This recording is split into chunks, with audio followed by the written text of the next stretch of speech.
5장 사람들의 관심을 끄는 방법. 오이스터 베이에 있는 대통령 관저로 시어더 루즈벨트를 찾아가 본 사람이면 누구나 그의 다양하고 광범위한 지식의 놀라움을 금치 못한다. 가말리엘 브래드포트는 이렇게 말했다. 주제가 카우보이든 루즈벨트 자신이 이끌었던 기병대든 뉴욕의 정치인 혹은 외교관이든 간에 루즈벨트는 할 말이 있었다. 이런 일이 어떻게 가능했을까? 해답은 간단하다. 방문객이 찾아올 때마다 루즈벨트는 그 전날 자신을 찾아오는 사람이 특히 관심을 가지고 있을 만한 주제를 공부하느라 밤을 새다시피 했다. 모든 지도자들처럼 루즈벨트도 어떤 사람의 마음으로 가는 왕도는 그 사람이 가장 소중하게 생각하는 것에 대해 이야기하는 것임을 알고 있었기 때문이다. 예일대에서 문학을 가르치던 상냥한 윌리엄 라이언 펠버스는 일찍이 이 교훈을 알게 되었다. 그는 자신의 논문 인간의 본성에서 이렇게 말했다. 8살 때 호서토닉 강가 스프레퍼드에 있는 리비 린슬리 고모 집에서 주말을 보낸 적이 있었다. 한 중년 남성이 어느 날 저녁 찾아왔다. 고모와 정겹게 토닥거린 다음에 내게 관심을 보여주었다. 당시에 나는 보트에 미쳐 있었다. 그분은 정말 재미있게 그 주제에 대해 나와 이야기를 나누었다. 그분이 가시고 난 후 나는 그분에 대한 인상을 쏟아냈다. 대단한 분이시다. 정말 보트에 관심이 많은 분이시구나. 고모는 그분이 뉴욕의 변호사이며 보트에 대해서는 전혀 알지 못하는 그 주제에 조그마한 흥미도 없는 분이라고 알려주셨다.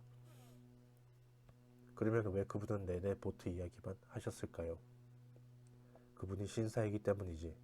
그분은 네가 보트에 관심이 있는 걸 알아차린 거야. 그래서 네가 흥미로워하는, 너를 기쁘게 하리라고 생각하는 것들에 대해 이야기한 거지. 상냥한 행동을 한 거야. 그리고 펠버스도 덧붙였다. 나는 고모의 말씀을 절대 잊지 않고 있다.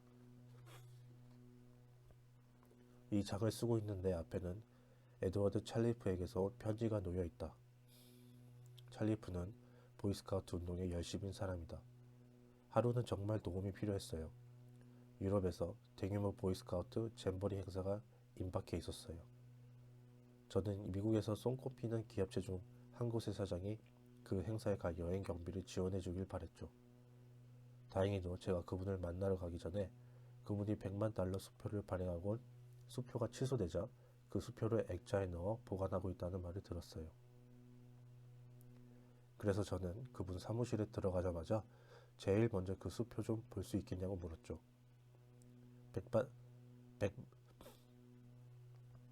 100만 달러 수표라니요. 그렇게 어마어마한 수표를 발행한 사람은 본 적이 없다고 말씀드리고 아이들에게 제가 실제로 100만 달러 수표를 본 일이 있다고 말하겠다고 했어요.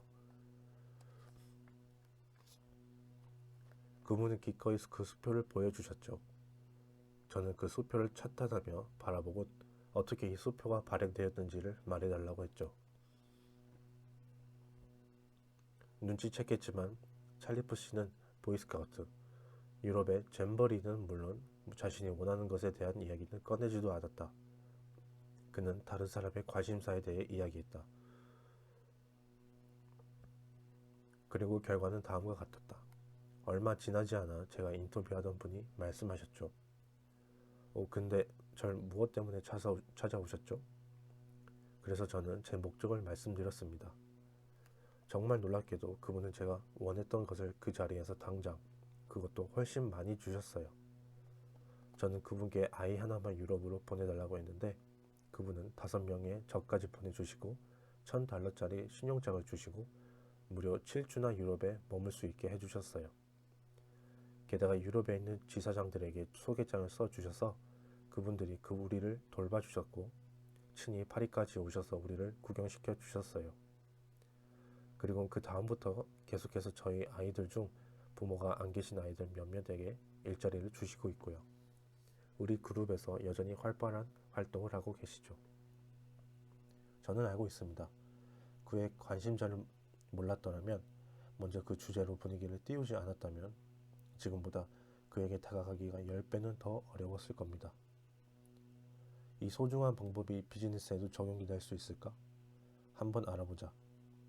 뉴욕 최고의 빵 제조사 중 하나인 디버너이 앤 선스의 헨리 디버너이의 사례를 보기로 하자.